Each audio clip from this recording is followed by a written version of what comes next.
Pour la question 2, on considère deux lentilles convergentes L1 à L2 telles que la vergence de L1 est inférieure à celle de la lentille L2, donc C1 est inférieur à C2. Comparer les distances focales F1 et F2 des deux lentilles. Donc, c'est la question 2. Donc, on a les vergences, on a C1. Voilà, on a C1 est inférieur à C2. C'est-à-dire la vergence de la lentille L1 est inférieure à la vergence de la lentille L2.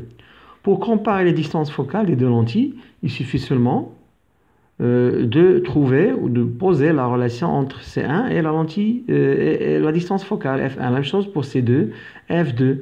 On a, or, C1 est égal à 1 sur F1 et C2 est égal à 1 sur F2. Donc, on va remplacer C1 par sa valeur. Donc, 1 sur F1 est inférieur à 1 sur F2. Donc, lorsqu'on inverse ici, c'est mathématique, on aura F1. Donc, on a ici, au lieu de inférieur, on a supérieur. Tout simplement. Parce que c'est en maths, ici, lorsqu'on inverse, on a la comparaison qui change. Donc, si C1 est inférieur à C2, alors F1 est supérieur à F2. Maintenant, pour la question 3. Pour la question 3, voilà, on a, sachant que C2 est égal à C1 sur 4, trouver la relation entre les distances focales F1 et F2. Donc, on a la relation, c'est C2 est égal à C1 sur 4. D'accord? Donc, pour faire la... ou bien pour trouver la relation entre les distances focales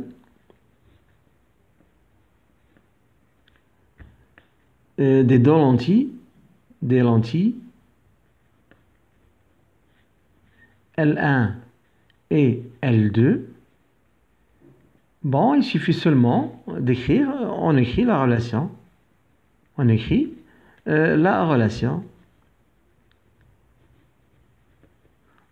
entre la vergence de chaque lentille, entre la vergence et la distance focale. Donc, pour C1, on a 1 sur F1. Et pour C2, c'est 1 sur F2. Donc, on va prendre cette relation-là, qui est C2 est égal à, on va remplacer C2 par sa valeur. Donc, on a 1 sur F2 est égal ici, c'est C1 sur 4, c'est-à-dire c'est 1 sur 4, multiplié par C1. Et C1, c'est quoi? C'est 1 sur F1. Car, pour seulement expliquer, C2 est égal à C1 sur 4. On peut l'écrire, c'est C1. Ici, c'est multiplié par 1 sur 4. Seulement pour expliquer ça. Ici, on a 1 sur F2 est égal à 1 fois 1, c'est 1. Ici, 4 fois F1. Donc, on va multiplier les extrêmes.